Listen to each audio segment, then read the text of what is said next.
T-minus 30 seconds.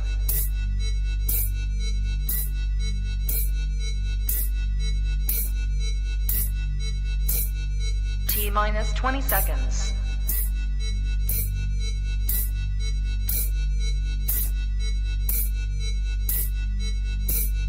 10, 9, 8, 7, 6, 5, 4, 3, 2, 1, 0.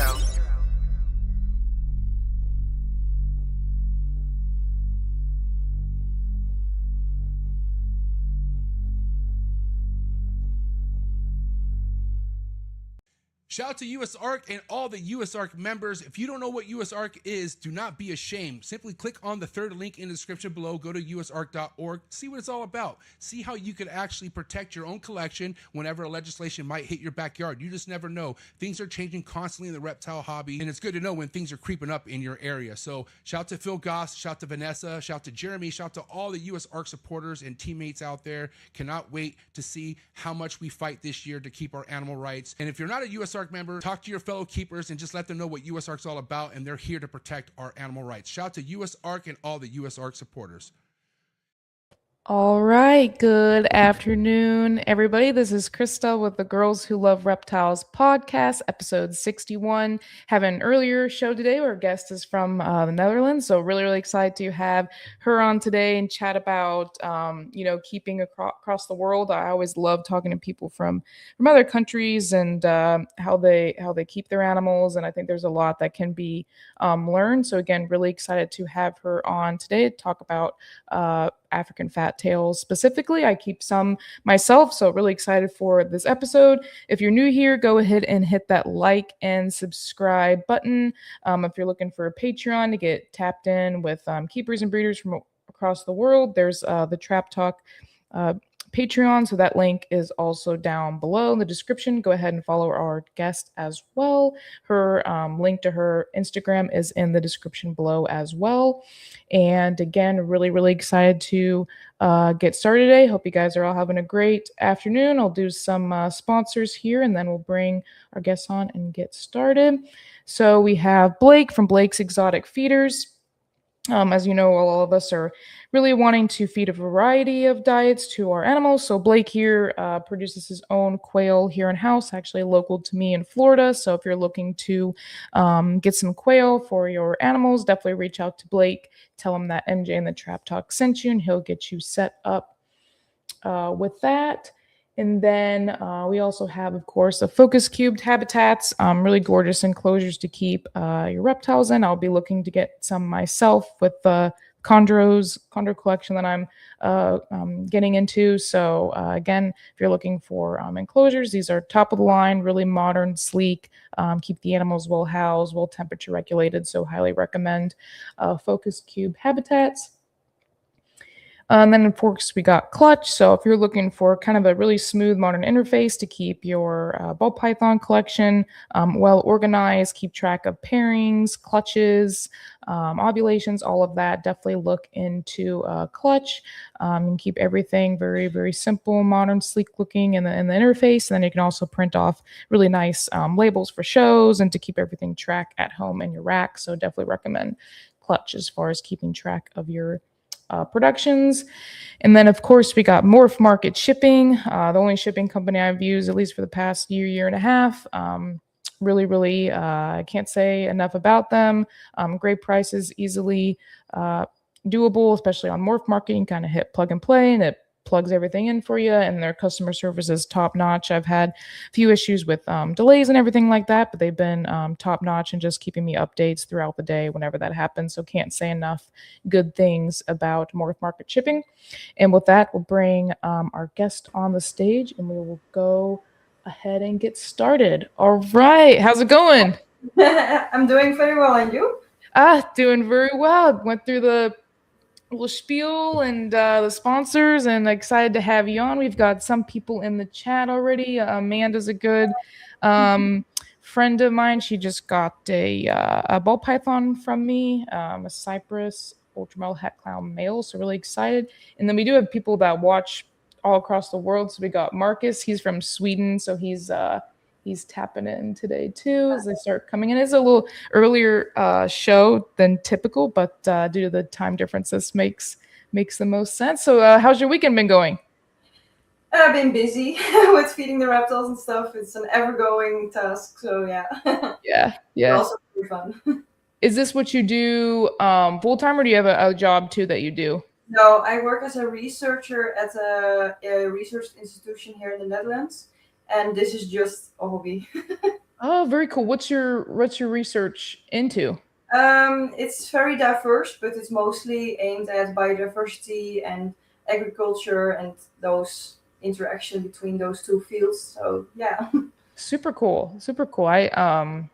I just finished my PhD last year. I did cancer research and immunotherapy, so I did love the research sense. So yeah, I didn't know that. So we might even came up in conversation too. It's very. I find a lot of some of the skills transfer over into the reptiles too. A lot of that problem solving and tweaking, especially with your field with the biodiversity. Yeah, definitely. Yeah.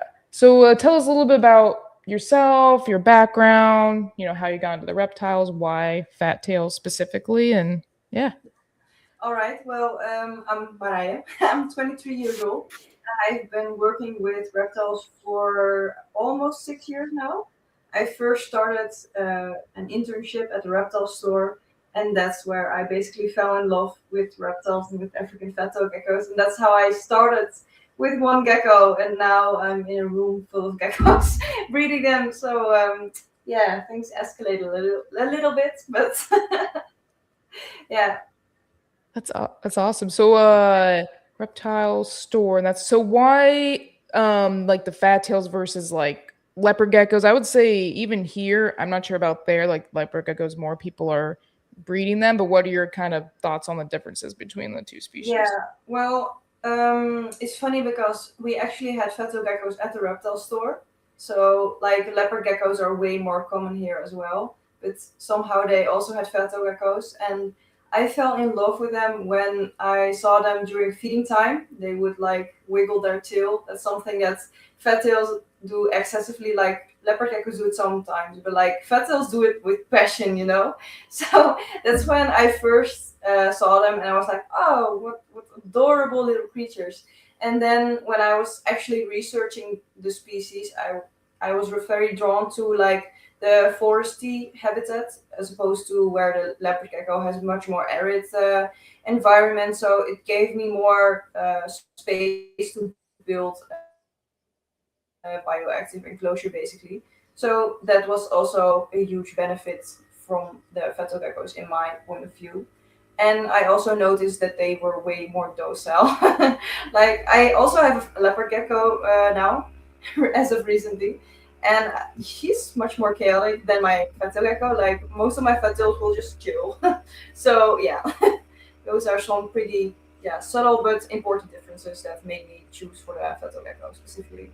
Yeah, I've noticed that too with because I first got into leopard geckos when I got into reptiles. Now I kind of switched over a little bit to the fat tails. I just have a few, just those 6 or 7 animals, just very, very small. But I definitely agree with them being more docile and a little bit more personable too with feeding. I can usually hand feed them a little bit easier than the leopard geckos. And they're very, very similar, but there are some subtle differences. So yeah, they're very, very, very cool. And I like them. How many do you have currently? I have 42. 42. And is that including babies or is that just like your that's just my own animals, and I have 4 babies right now, but the season is just getting started, so I expect many, many, many more. Yeah, what project specifically?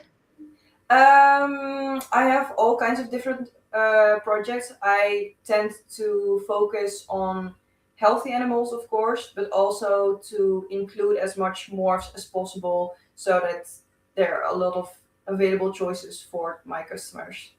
Okay. So a few examples are like Oreo patternless. I have several pairs of that morph. I have my AML Ghost patternless project, also interesting. Something with Zulu and Caramel, I believe 2 pairs, and some Ghost Zulu even, het caramel. So that's that's a little bit of the projects I'm working with, and also some amyl patternless stuff. So yeah. Okay. Very But cool. it's definitely more focused towards Oreo and patternless because I do tend to see that as a more popular morph, if that makes sense. And I also am drawn to that morph more personally. So yeah. Yes, I am too. That would be like the main two projects are the Oreos, and then I have the the amels or the tangerine amels. I'm kind of wanting to like cross them a little bit to maybe try to get some of the orange kind of influence in with the Oreo look and see just kind of what it would sort of look like. I guess I think I've tried to look and I haven't seen many that share those too. But I also like whiteout a lot. It's unfortunate you can't breed them together, but that's probably my favorite morph. So kind of mixing that in with patternless too and getting different looks of things is what I exactly. Yeah, I get that. Oh, you got one there too. Yeah. I have Cinnamon with me here today. He's a whiteout Zulu. He's just a chill guy. So I was like, oh, you can hang out with me. Oh, the Zulu. I forget about and that one's Zulu's like a recessive, right? Yeah. It's not very like an obvious Zulu in my opinion, but you can kind of see the bands are a little bit abnormal. Yeah, that's Cinnamon. Cinnamon, super handsome. So He's just a pet male. Oh, what was that? He's just a pet of mine. I kind of like it's not a rescue, but like his previous owner unfortunately had some a situation in her personal life, and she needed to rehome 2 of her geckos she loved dearly, and then she found me, and that's why I was like, I will take good care of him. So that's how we got there. Super cool. Is that the guy like in the thumbnail too? That's sitting. I don't know. I can't remember. Oh, that's Thor. Okay. I got him from Seth from his source. Okay, super cool. Yeah, they're really cool. What is like your general? We gotta go into care first. But what's your general like care husbandry kind of for these guys? Like my daily tasks are like misting the enclosures and keeping the humidity up and like feeding like once or twice a week. So I have my how do I say this in English? I have my set days per week, like 2 days a week. I will go spray all the enclosures and feed all the geckos, and I will be like a couple of hours. It will take me to do everything. So that's kind of my thing. And then every day misting the babies, of course, and making sure that the babies have food and stuff. So yeah, it takes a lot of time, but I love it. Yeah, it's interesting that these they like a little bit more humidity. I've also noticed that with mine too. Like, I mean, even high leopard geckos, but even these guys, they really like the humid hides. For sure. And I do find myself misting them a little bit more to keep them more humid. As far as diet, are you primarily crickets with these guys, or okay? Yeah, some of these are really picky. Like it's not. I think about the specific taste of the food, but I think it's more of the movement. Like it has to move just right, or something. Like if it doesn't move, it's not interesting. And crickets are just very, they're very movable. So like they are favorites here. So I just tend to feed them the most because it will take me a lot of work to have a few like, oh right, I have to feed you crickets, and then it's just just staple crickets.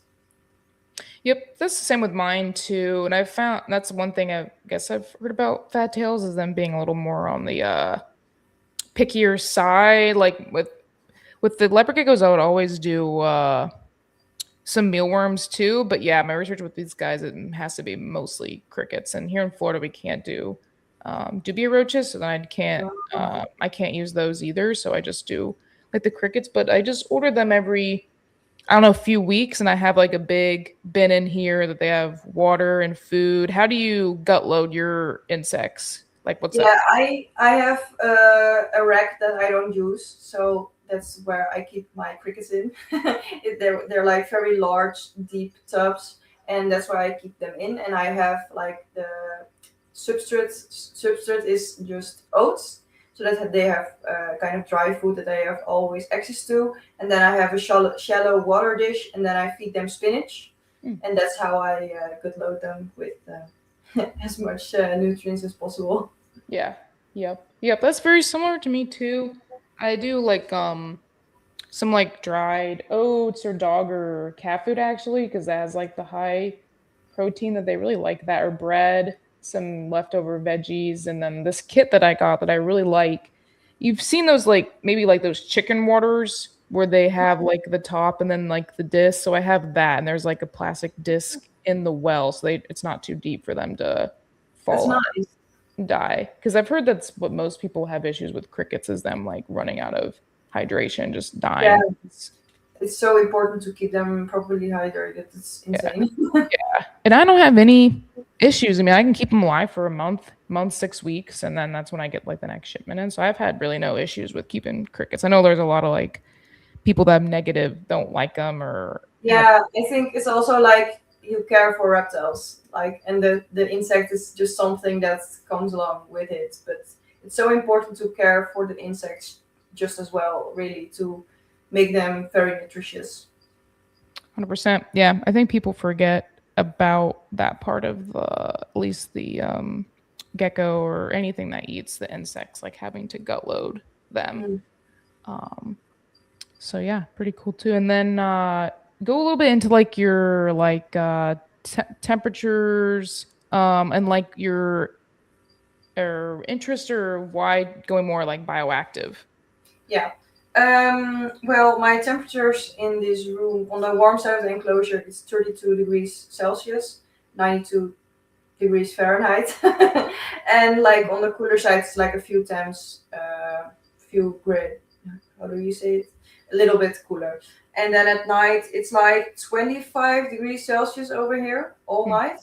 Maybe a little bit cooler, but not too much. Like, especially because fetal geckos are a bit more sensitive to changes in temperature and humidity. I tend to just keep the room very warm so that they don't have a huge drop. That's also like the most natural. If you look at the temperatures in the wild, it doesn't drop a lot, if any. So that's just how I like to keep my temperatures. And I went for the bioactive route also because of my background as a researcher. I believe that, especially as a hobbyist, it's always the best to mimic the natural environment as best as possible, because the physiology and the anatomy and natural behavior, everything is based around the environment where the animal lives.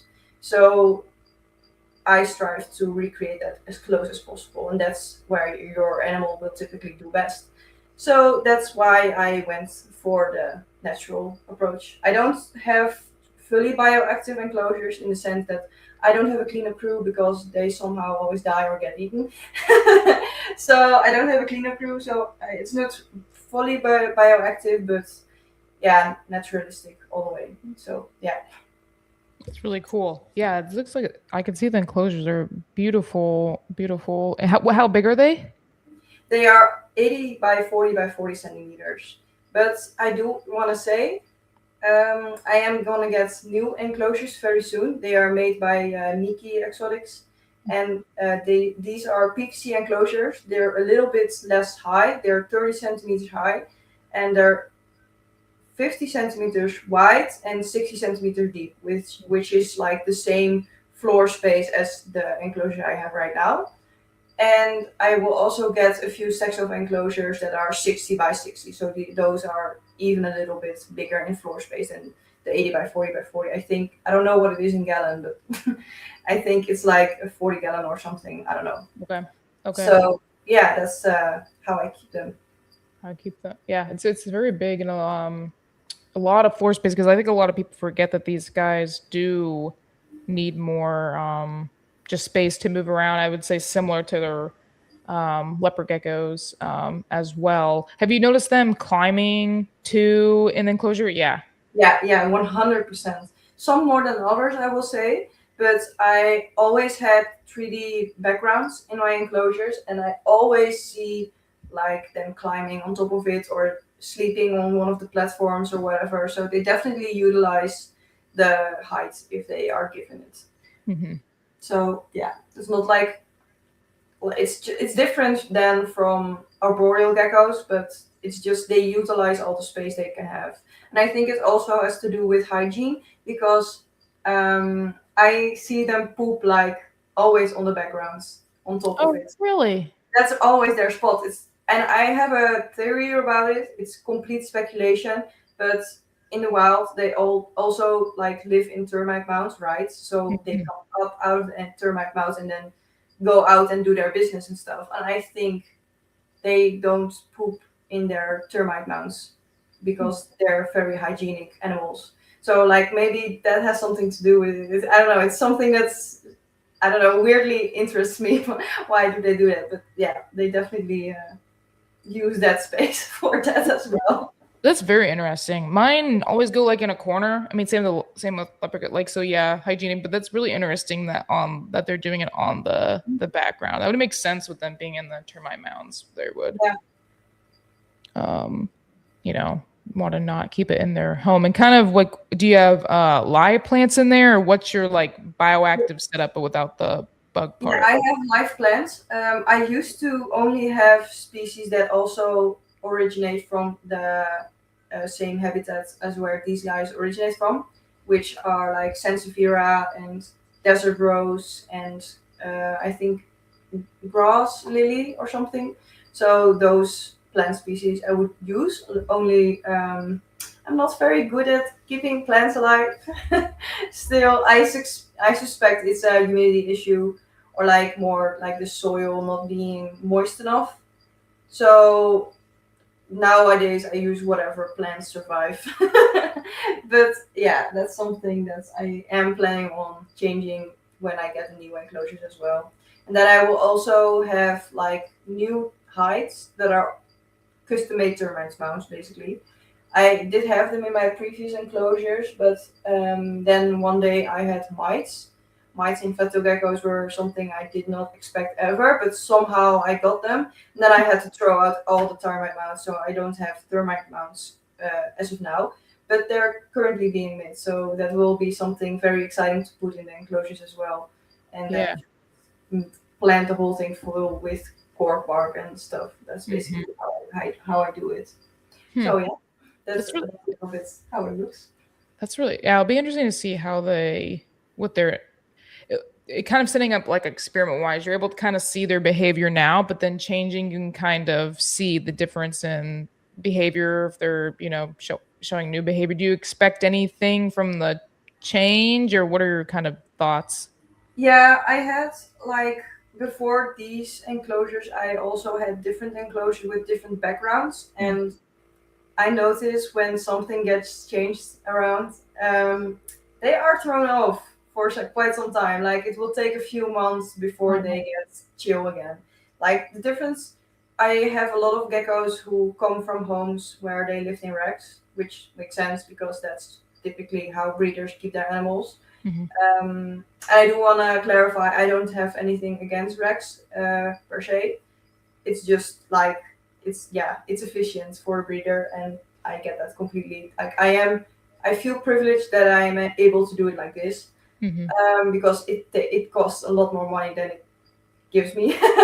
But anyway, what was I saying? Yeah, those animals who were from a wreck to an enclosure, some of the geckos took years before they just got out during the day. Like now, they just chill out in the open during the day. They don't give a damn. Like they're just chilling, you know. But it will take quite a lot of time before they're 100% comfortable in their new environment. They're a little bit autistic, but yeah, it will take, I think, a few months before they chill in this change again. But the change from enclosure to a different enclosure is smaller than wreck to enclosure, but that makes sense.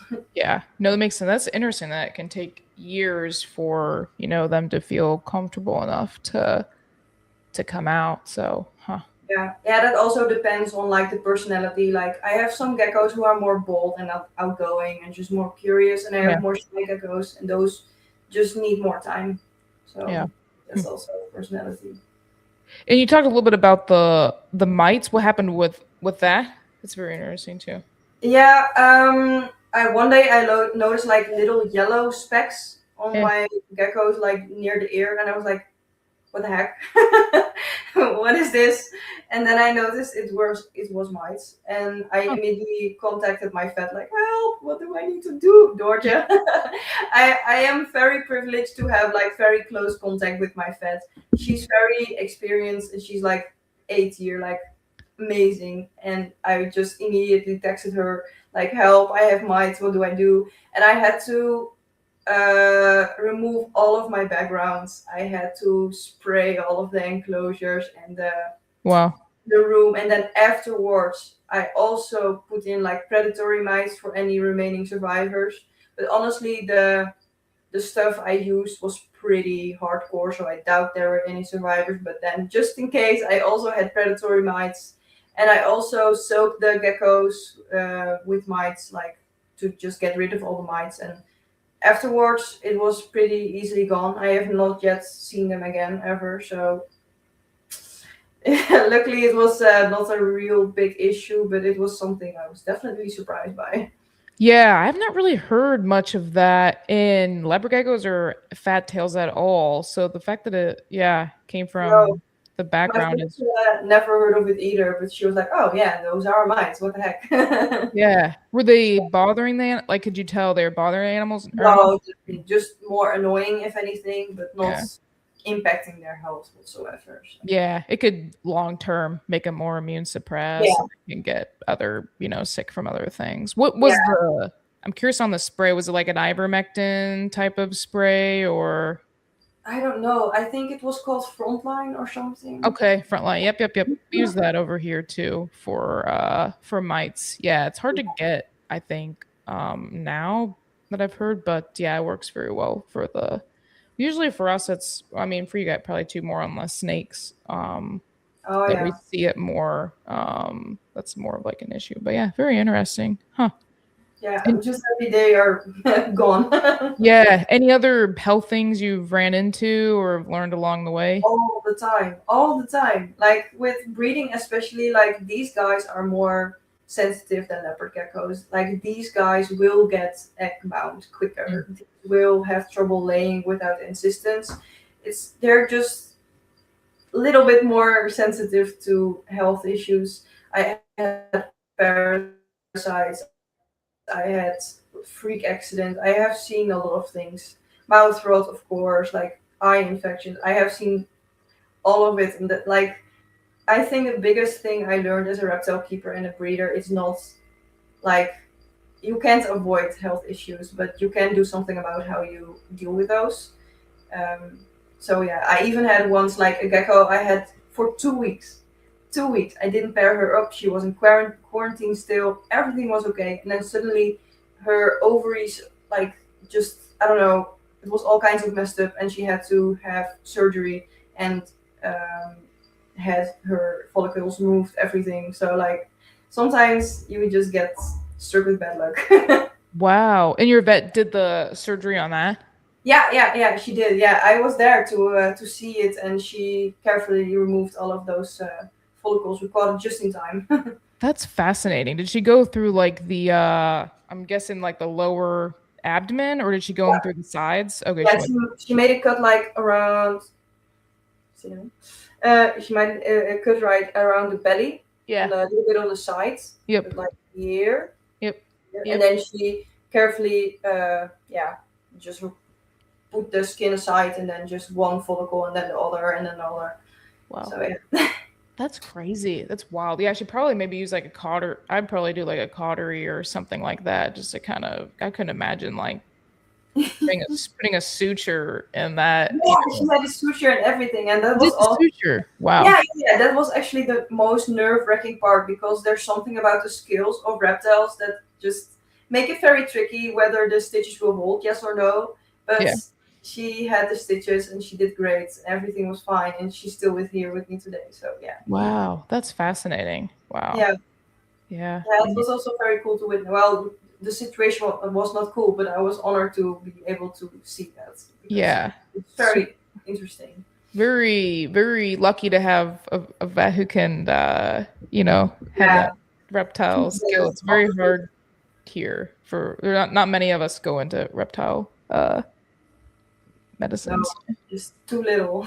Yeah, too It's much. also the case here, but like we have a few, and luckily I am within 2 hours away of the one. Oh wow, still far away. Yeah. Yeah, I think it's like 1.5 hour drive, maybe a little bit shorter, but worth it. What's the as you've seen, been in this for a few years now, have you seen like a rise or like an interest in reptiles overall, where you're at, or in species interest, or what's your kind of take on it? I don't know if it's reptiles in general that I've witnessed because I'm at a relatively isolated island. Like I have fetal geckos and that's it, basically. But I have seen a rise in interest in fetal geckos here in the Netherlands/Europe. So it's very interesting. I worked very hard to establish that, but it's nice to see that people seem to get more interest for them. Yeah. So yeah, I definitely see that around here. That's pretty cool. And you get shows, like, is it mainly the ham? Yeah, we have ham and we have houten, and those are pretty much the largest of Europe. We also have some in Italy. Yeah, those are the main shows here. So it's quite different from America, I think. Yeah, depending on where you're at, there could be one like every weekend. I mean, we have like our bigger shows, like Tinley is probably like one of the biggest shows that's coming up, I think, next weekend in Chicago. But there's, a lot of shows, a lot of bigger shows across the cities, and then a lot of smaller shows. Like I said, I'm in like South Florida, and so it's very heavily reptile popular here, so you could go to a show every weekend if you wanted to. Whoa, that's very cool. I once spoke to American people who moved from America to the Netherlands, and they were like, oh, it's quite different here. It's much more smaller than in America, and it's also like only a few times a year. It's crazy. Yeah, which is probably not like a bad thing, because I feel like, in my opinion, you can have too many shows a little bit. I mean, I think it depends on how you look at it. If you're looking at more for education, I feel like you can't have enough shows. You're always educating people. But if you're, obviously selling things too, it can make it difficult. If there's so many shows, people will just be like, oh, I'll just wait till the next one. Or, they're not as pressed to like buy something. That could also be like challenging too. I can imagine, yeah. It's what the thing is with these shows is when we do get together, like people out of all of Europe get together, like Spain, Czechia, the Netherlands, everything will really meet each other. It's like crazy community at those times. That's really also very cool. That's really cool. I always find it fascinating how other, countries or people keep their animals. What are there any like regulations that you have to keep them by or anything like that? Not yet. Not yet, but they are currently working on a list of species that you can and cannot keep here in the Netherlands. In Belgium, there is already such a list, and in Germany, I think there are also more and more restrictions about which species to keep, but not really how to keep them. It's not restricted by that by any means. So only by which species to keep and not. Which is very odd to me, because that seems like a more important aspect about reptile keeping. Yeah. Yeah, 100%. We don't have anything like really like that. I guess like species, yes, there are like in Florida there's a list we can't have like Burmese pythons or stuff that's like wild pier and thriving pier invasives. That's the word I'm looking for, more invasive species. But regulations on how they're kept, a lot of people maybe here would take negative to that, but in some instances I think it could be useful to make sure that the animals are being kept. Yeah, it's true. I think But it's difficult because there are more than one way to keep reptile. that's So true. how do you uh, come up with regulations around that? But at the same time, there are also definitely wrong ways to do it. So I don't know. Yeah, it'd be really difficult. I mean, whoever's coming up with the regulations, like more often than not, it's probably people who don't have anything to do with reptiles or don't keep them, and so it would make sense. Like it would have to be, in my opinion, actual board of current keepers and breeders, but that's usually not what happens in government, unfortunately. So people that don't have experience in those areas making the rules, but that's another tangent. True, yeah. I Yeah, guess that's interesting. here. Yeah.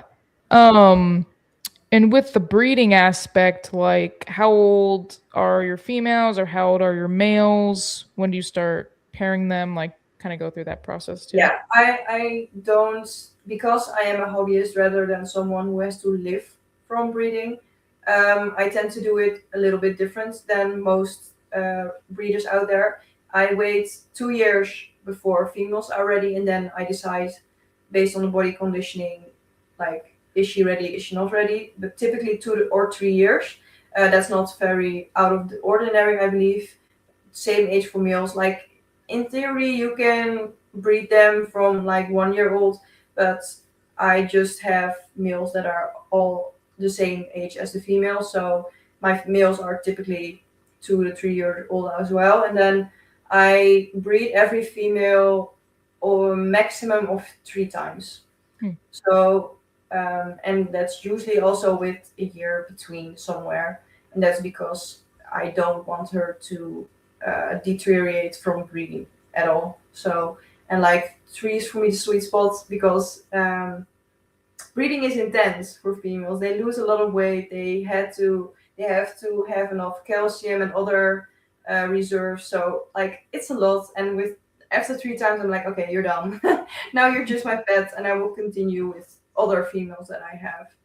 So that's basically how I do it, and I just pick which females are ready every year, and then I see which males are best suited for that. And that's basically how I do it. I put the male in the enclosure of the female, and then they mate for like a few days, and then I separate them again. And yeah, that's basically how I do it.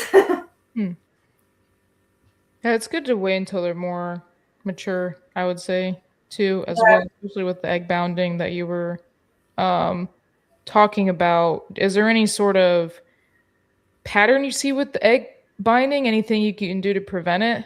Or Um, it's getting the humidity down right cold. That's very important. And just to leave them alone as much as possible, because when they're stressed or anything is out of the ordinary, they will hold on to eggs. It's not per se that they become egg bound, but that they won't simply just won't even try to lay those eggs. Like with egg binding, if you see a female that's digging around a lot, but there are no eggs, then you have something to go by, like, oh, something is up. But with fetal geckos, the very odd thing is they just, if something is off, anything at all, then they just not even trying. So that's very, very odd. They just hold on to the eggs then.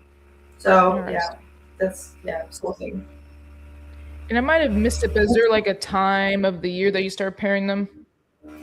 I just keep track on when they're ovulating. Like the first one that started ovulating this year was November, and I have females that are starting now. So like there's a lot of time between it, and it will vary a lot between Setogeckos, but also continents, because I believe Japan and such other, like the other regions, have other timings when the fetal geckos start to breed. So that also changes a bit. I just look at the females, are they ovulating or not, and then go from there. Yeah, I didn't think about different parts of the world obviously having an impact on it too. Mine aren't quite ready till, I have some that are 2, but my males are younger, so I'm not breeding them quite, maybe next year. But for the ovulation, is it similar to leopard geckos where you just look them up and then you can see the pink spots? Okay, so it's like the same. And once they breed or you see them lock, do they lay 2-3 weeks after? They lay around 3 weeks after for the first clutch, and then after they had the first clutch, it's like every 2 weeks. Mm. And I usually just pair them up once, and then they will go for all of the season. And if not, then that's also okay by me. It's like, all right, just whatever your body feels like doing, that's what we're doing. Okay, interesting. So just the one lock, and then they just kind of go. Very interesting. Okay, that's super cool. Too, and you're not wearing the male out too, just one time, and then Yeah, exactly. Because sometimes the males will get like too obsessed over the females, and then they won't eat, or they get really cranky, and that's just not fun. yeah, they can lose quite a bit of weight too. And with once they lay, like incubating them wise, what temperature do you typically? I believe I have them now at 30 degrees Celsius. I am aiming for females, so 30 is like mixed, I believe, and 30. Last year I had 31, and then I had all males, and the year before that I had 29 or 29 and a half, and then I had all females. So I think now the eggs start to hatch around 65 days. So I think that's mostly gonna be female. Yeah. Yeah. Okay. So pretty similar to the leopards then. I was doing the Celsius to Fahrenheit conversion, and it's pretty similar, like mid to low 80s female, and then higher 80s Fahrenheit would be male. Okay. Yeah. Okay. Exactly. And shooting for females. Cool. And then with the babies, anything different with them, like diet or care wise? I think, well, I don't know how leopard geckos are as hatchlings, but the humidity needs to be very high for fetal gecko babies, or else they will start having issues with shedding. So the humidity needs to be on point. Like I miss them every day, and feeding is just the same. I think with really young ones, you start to feed them every day, and then as they age, you slowly start feeding less. Like if they're half a year, like 3 or 4 times a week, and then eventually 2 times a week. Okay. So that's kind of similar, I think. Yeah, so they're eating. Yeah, it's pretty similar, I would say. I mean, at least the leopards, I started out with small mealworms and kind of went up as they got older. But yeah, missing them quite a bit because they can get shedding issues like around the toes and everything like that. Yeah, exactly. Yeah. So these guys more just smaller crickets then that they can. Yeah, exactly. Okay. And I just keep them in bins because it's more efficient. So yeah, Mm-hmm. life a little bit easier for myself. Yeah, for sure. I mean, yeah. I try to start handling them like once they had their first shed to make them really used to people. So I just try to spend a lot of time with them and then get them really comfortable with people, and then eventually they're ready for their new homes. Yeah, that's great. How long do you keep them before you sell them? Depends like on how fast they grow. I go by how much they weigh and not necessarily how old they are, but I tend to wait until they're at least 8 grams. So sometimes it can take quite a long time because I don't really try to power feed them, and they're not really quick growers. So I definitely say like 4 months or something, 3 months. I just tend to wait longer than too soon. Yeah. Better to wait and keep hold on. Plus, you get to kind of see like which ones you want to hold back. Yeah.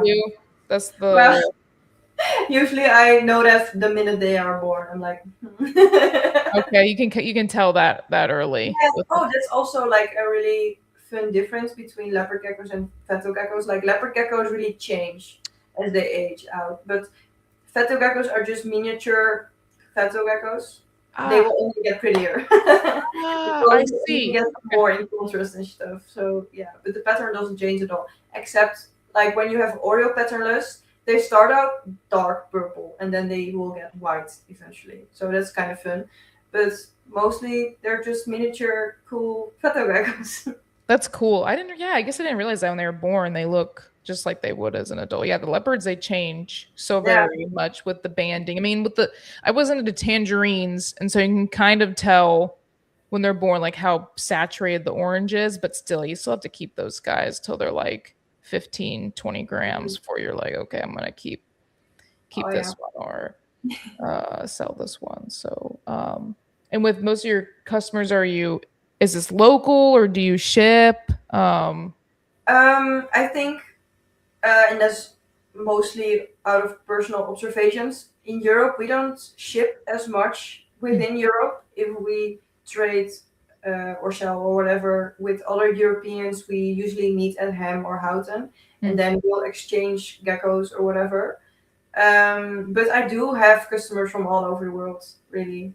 I have not yet had a customer from America, but like all over Europe, Spain, Norway, etc., all those kind of countries. So yeah, it's going all places. That's super cool. With the shipping, like how does it work over there with like international shipping? Do you have to have permits or kind of how does that work?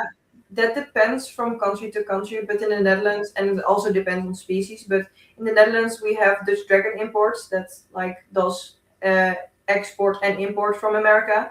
I have imported from America quite a few times through Dutch Dragon Imports, and with me exporting to America, it would work the same. So basically very easy, but not very cheap. Yeah, I can imagine it's crazy. It'd be pretty crazy expensive, but not so much like CITES or all the paperwork. Sounds like it's country to country, but it's easier in that aspect. Yeah. Interesting. Huh. Super cool. With the touched on a little bit earlier with the quarantine. What's your like quarantine process like? Like how long do you quarantine them for? Do you do anything special with them or? Yeah, I usually keep them in a different room in like a tub setup because I can monitor their droppings easily and like how they eat and etc. And then I keep them there for 2 or 3 months. So, and if I have anything that I suspect, so like if the poops are off or anything, I will get them by the vet, and usually I will like text my vet about it or whatever. Like I got this gecko, la di da da. And then eventually, if they're healthy, then I move them into the big room. Yeah, very cool. Okay, pretty standard then, I would say. From that, I would think for us, yeah, for the geckos and part. I think the big thing is just making sure the droppings are normal or checking for parasites and all of those type of things. Leopard gecko, like some. Crypto is a big thing. Is that a big thing over there with the Africans or not so much? I have not experienced it, thank goodness. I did have quite a few quite a few is exaggerated, but like I did have one time where a gecko mysteriously suddenly lost weight and then died. Oh wow. And I was like, oh no, here we go, like I was like, oh no. Oh no. So I had an autopsy and luckily it was not crypto or anything. Still unknown what happened, but like not crypto. So luckily I have not seen it or heard about it in African fetal gecko ever, but I'm always very careful about it because I could not imagine having that in the collection. So yeah, that. Yeah, we've seen it more in hognoses. I've heard of it in leopards. I haven't seen it myself, but really don't want it like in the collection. It can spread and it's often subclinical until it's not. Typically, Yeah. On that one with the autopsy, did they find out why or? No, they never found out what exactly happened. So that was very odd. But yeah, like they found like that the blood work was off, but they couldn't determine why the blood work was off. So it was very weird. But also not all of my other animals died. So like I guess it was not something infectious at least. So yeah, sometimes that happens. But I'm always very wary about it, and I did talk about it with my vet what to do if it were the case. Like it's always good to be prepared of things like that because it can really devastate your entire animal collection. Yeah, 100%. That's why quarantine is really important. Marcus has a question too, I think. Asking if you've been to Houghton, is the show good?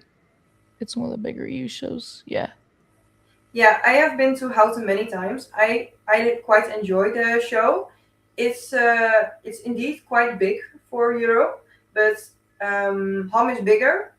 Houghton is like the smaller version of Ham and the less crowded version of Ham. Like you can actually breathe in Houten. It's amazing.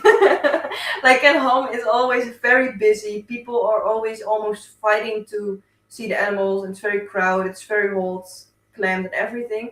Like Houten has the same amount of animals, I would say, almost, but it's a little bit more chill. So I quite enjoy Houten. I think there's always things that can be done better, but like, yeah, I like going to Houten quite a bit.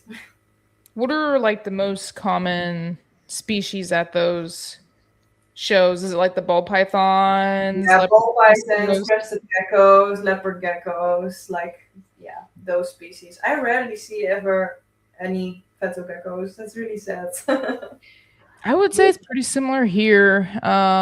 It's the shows, at least even in Missouri where I was at, and then Florida are even like different, but it's still mainly like ball pythons, crested geckos, leopard geckos, not as much. I think it's hit or miss. There might be like a table of them in Missouri, and then same here, so they're not as common, I think.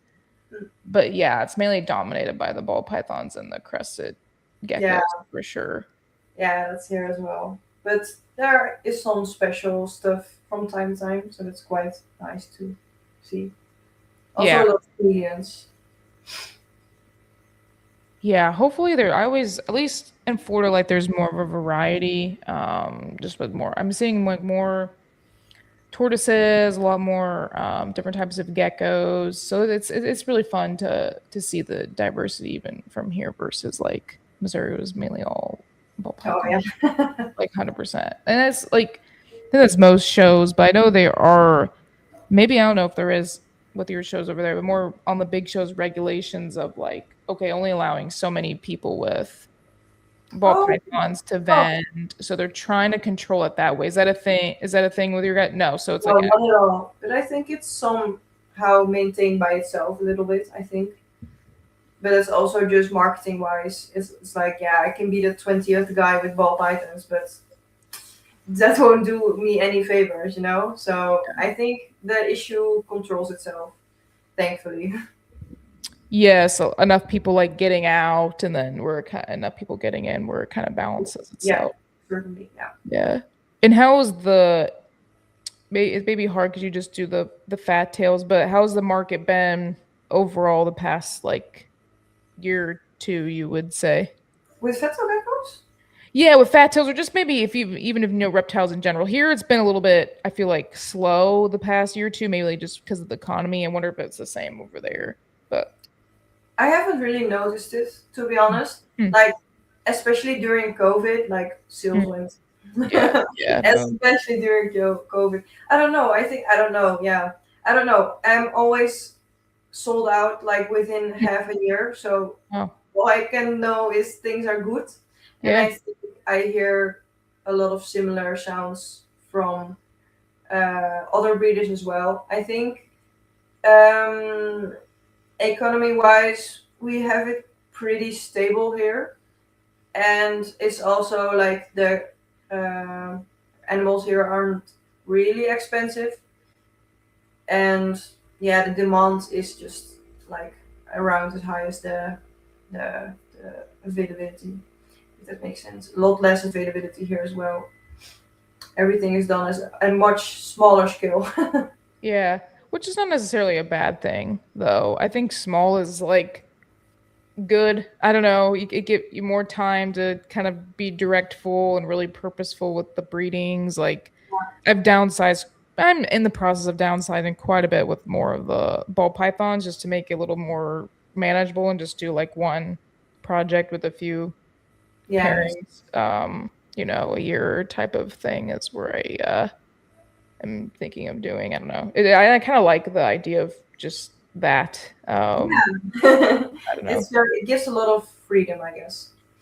Yes. Yep. I still do some of the geckos and some other type of snakes, but I don't know. I just like the being real focused and purposeful. And as far as with you in the past several years, what kind of things have you done to kind of, you know, create a name, or how do people like know about you and all those things? Yeah, that's very interesting. I think I was also very lucky because here in the Netherlands, like there aren't a lot of breeders here.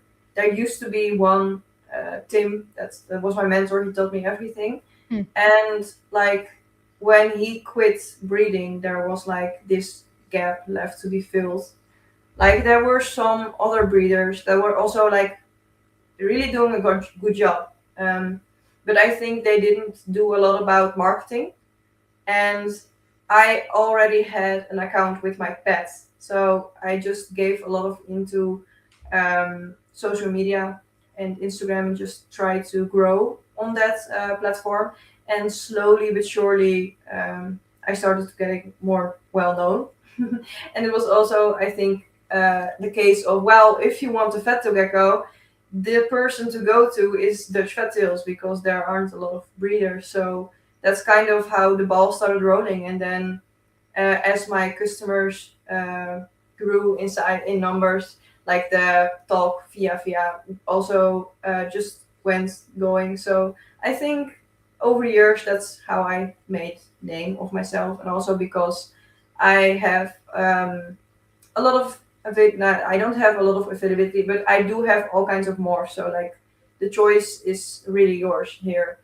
And I also try to put in a lot of effort to talk to people. So I also connect with a lot of people, and that's how people get to know me, I think.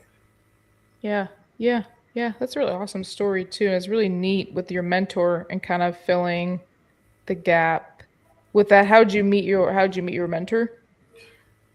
I think that was like I had a Facebook group, because like I too didn't know where to get a Vetto gecko, because there's not a lot of breeders out there. So I went on a Facebook group and I was like, hey, where can I get a Vetto gecko? And then someone was like, hey, do you know this and this? And I was like, okay, great. And then he basically told me everything from there. He was like in a hobby for like a really, really long time as well. So yeah, that's kind of how I got to know him. Very cool. Yeah, I'm in a few groups myself just to learn, because yeah, even here there's not a lot of people breeding them and things like that. So I've been able to learn from them on they can be useful. And so some Facebook groups I don't post a lot because people are, yeah, hard to deal with, but you can learn, at least get connected, or can learn. Yeah, definitely. Yeah. So what's kind of like your next 5-year kind of plan with your collection and well, I have quite a lot of females who had their first year now. So those females I intend to breed the next 2 years as well. And then all my females will be retired. But I will hold back 6 geckos this year, and that will be the future generation.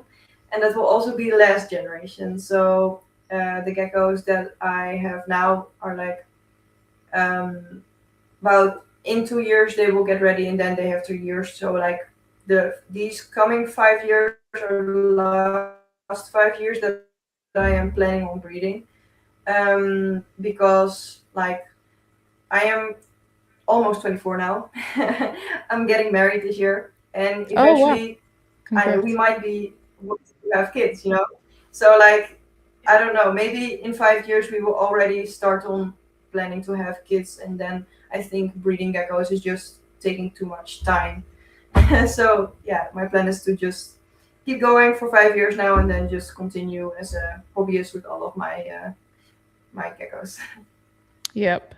That's really good to think and plan in that. So it's kind of where I'm sort of at too in my kind of life planning, and we don't often think about that a lot as women, as keepers and breeders, that making choices. Up until I've always done school, or that was always kind of my main focus, and now it's starting to shift a little bit into more family type things. But I think it's hard for people to kind of to realize such a male dominated hobby that maybe that is a big reason why it's hard for females kind of sometimes to get really big scale with having to, Yeah, it takes a lot of time. And usually women are also like the sex who take care of the kids the most, if that makes sense. Yeah. I mean, I am I am intending on keeping working. So like that's even more a reason why I have to download my hobbies, because yeah, I'm gonna keep working. So yeah, at least that's what I plan. But yeah. Yeah, I would say I would probably be the same. Everything's so expensive now. It's not. You can't really take the traditional approach of just like staying No. home. Mom is like really hard. Yeah, Just with everything so expensive. So no, I would totally agree with that. yeah, definitely. And with the research side is I'm just curious on the more. Can you go into a little more detail with a specific project or anything like that? This is just me being just curious about. Yeah, certainly. So like the project I'm most invested right now is we have wolves in the Netherlands now, and of course in America that's also very normal, but to the Netherlands we tend to have an opinion about it, and that's because the Netherlands is much smaller and more populated than America, and we have a lot of more farmers who take up the space of the rural area. So we do have now, well, I wouldn't say a lot of, but we do have conflicts with wolves and sheep.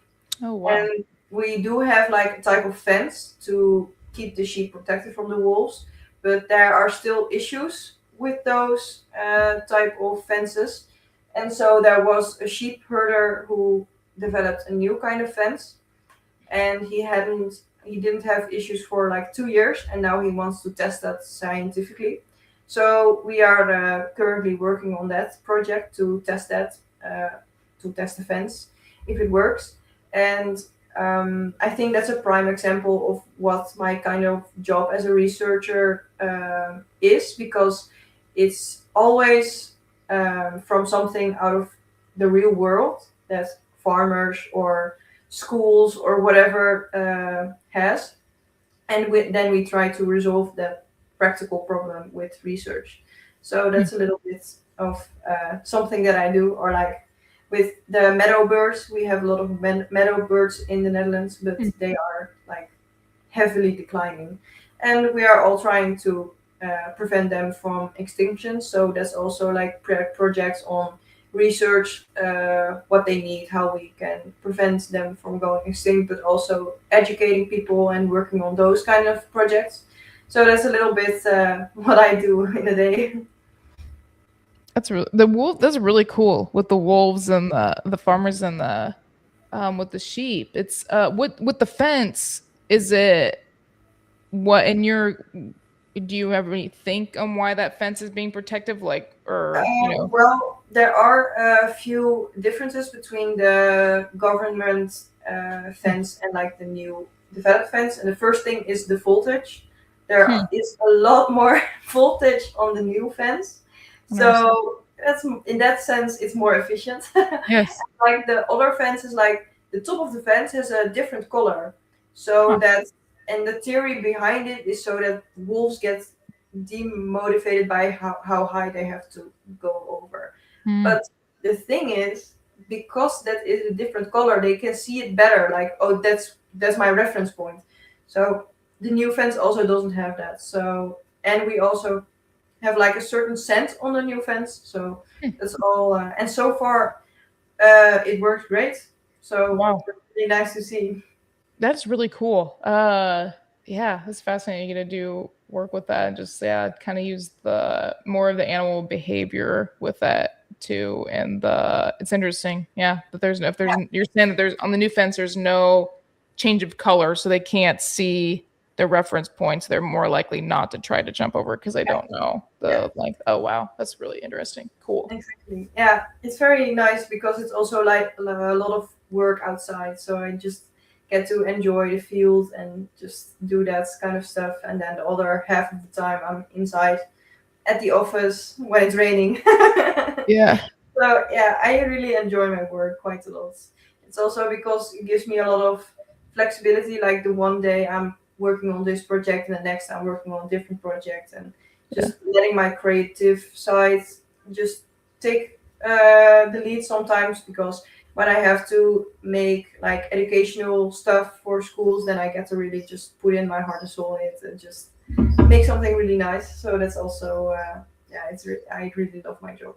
And it's such a treasure to be able to enjoy what you do. I think that's maybe why a lot of people want to make reptiles a full time, because they want to enjoy what they do. A lot of people don't like what they do for Yeah. jobs. I'm pretty lucky that I like mine too.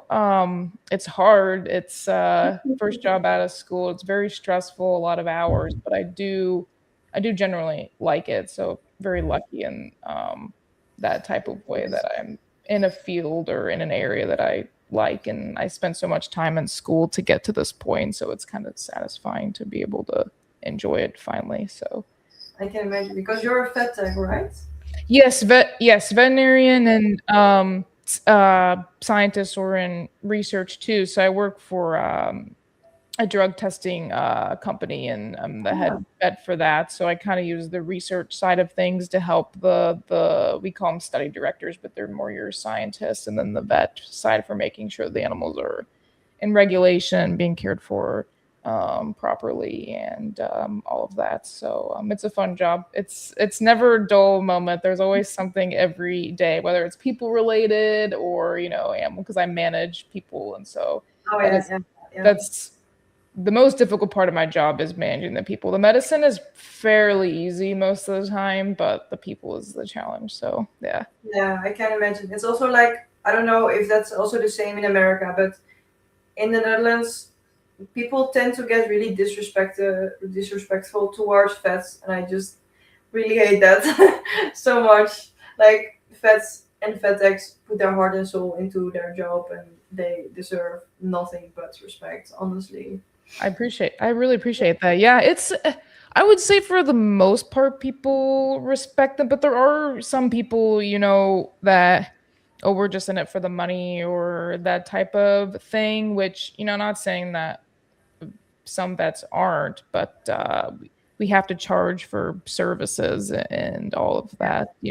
People think, some people, we should be doing it for free, and it just doesn't make sense.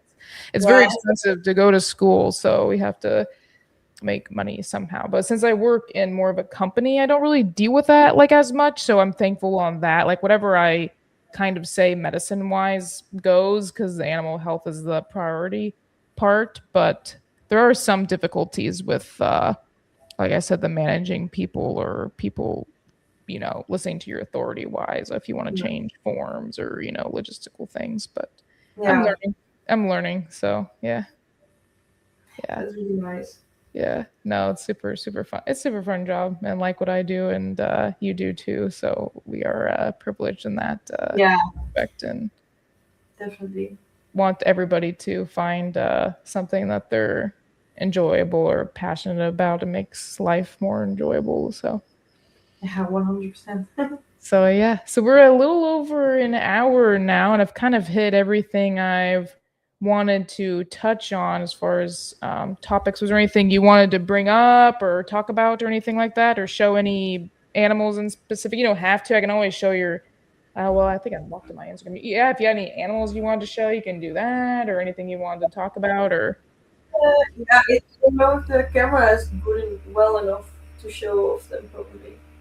But like, I can do a little bit of a show. Yeah, let me put your I'll put on the big screen. Yeah, people can see you.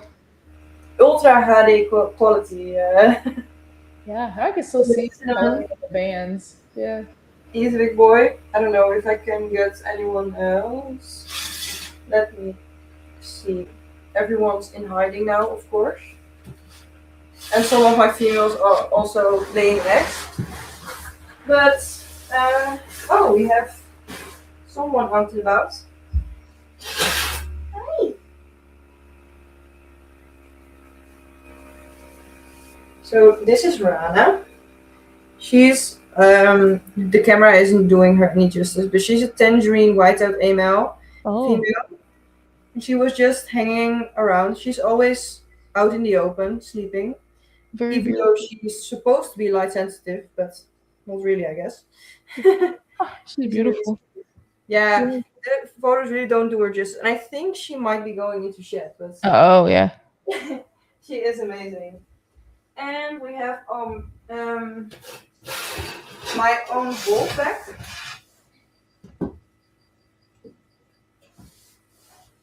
Pumpkin, where are you? There you are. He is part of a project that I'm quite proud of. So this is Pumpkin. Again, the camera doesn't do him justice, but he's like a really tangerine wild. And he is het, amel, caramel, Zulu, and patternless. So he's genetically like quite fun. Oh. Bro. Okay, he just jumped. Like he never does that, but okay.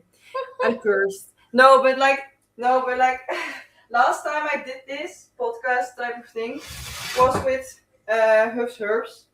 And I kid you not, I also had one of the geckos like jumping out of an enclosure then as well. Incredible. Well, here is Melon. She's the future partner of Pumpkin. She's amel, het, patternless, caramel, and Zulu. Oh, beautiful.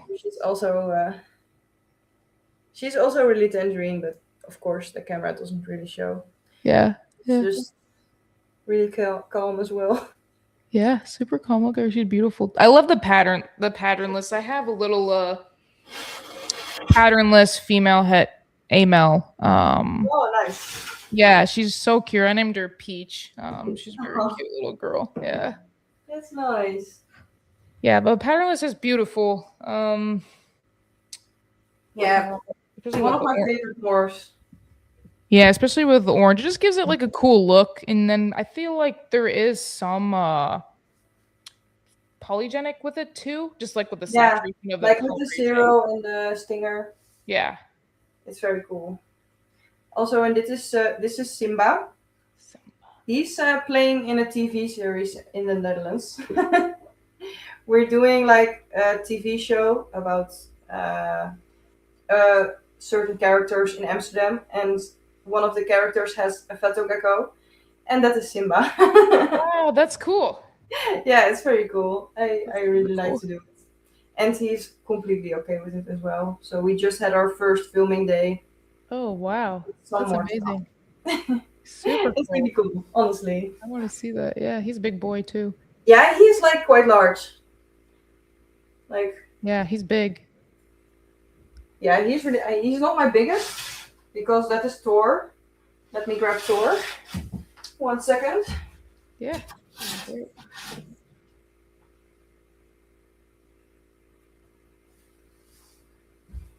So this is my biggest male. Wow, yeah. He's big. He's like almost 19 grams. He's really, really large. Really big. Yeah, look at that. I got him from Herbs. From Seth. He's like. Oh, that's where I got all mine from. All mine fat tails are from Seth. Oh, yeah. Nice. Good choice. Yes. No, he's a great breed. I had him on his show. Oh, nice. I think. Yeah, you have to watch that one too. I think when I first got mine, I had him on. I think it was last year. Last September-ish. Yeah. Nice. I love the animals I got from him. Just great African fat tail breeder. Fantastic. Yeah, he's the best, honestly. Yeah. All right. I think those are the geckos I wanted. Yeah. Whoa. Perfect. Oh, let's see. 2 people. Let me see. Well, I'm trying to fix the. There we go. Okay. Trying to fix it. So awesome.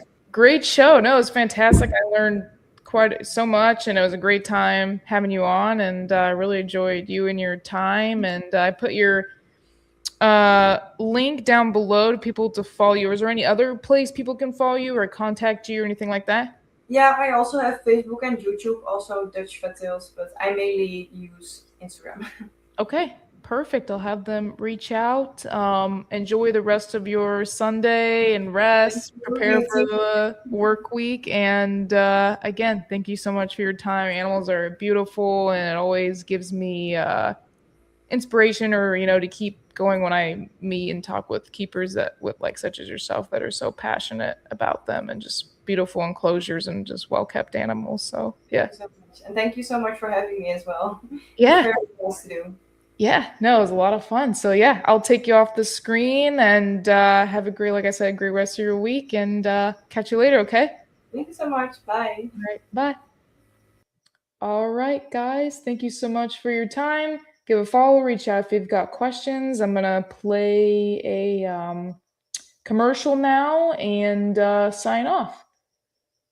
Sorry for the interruption, folks, but a quick word from our sponsors. Shout out to tonight's sponsor, brought to you by ZooMed. ZooMed is proud to be supporting the Trap Talk Reptile Network. At ZooMed, reptiles are our passion. For over 48 years, we've been creating premium foods, supplies, and habitats for reptiles and other exotic animals. We're a company made up of hobbyists that test our products on the hundreds of animals that we care for here every single day. Whether you're an established breeder or a first-time hobbyist picking up your first ball python, ZooMed has you covered with everything you need to keep your animals happy and healthy. I'm excited to talk about this new product with ZooMed called the Slither Sense. It is a remote temperature and humidifying monitoring system, which we all know how important temperature and humidity is to your reptile. And for you to have remote access to your temperature and your humidity in your reptile room could really, really be a game changer for the longevity of you keeping reptiles. So guys, make sure you check out that product. Find the link in the description below. Click on it right now. Give me your feedback in the comments below. Let me know how you're liking a brand new ZooMed product. If you're looking for exclusive content, please don't look any further than joining the Trap Talk Patreon family. Some of the best reptile keepers in this industry are part of the Trap Talk Patreon family. As soon as you join the Patreon family, you connect to a Discord. You can also tap into an Instagram group chat, connect with some of the most diverse keepers we have in the reptile hobby today. Shout out to my Patreon members, and be ready for Trap Fest 2026. It's going to be one of the biggest events yet. Find all information again in the very first link in the description below. And again, thank you so much to all my fellow Patreon members out there. Cheers!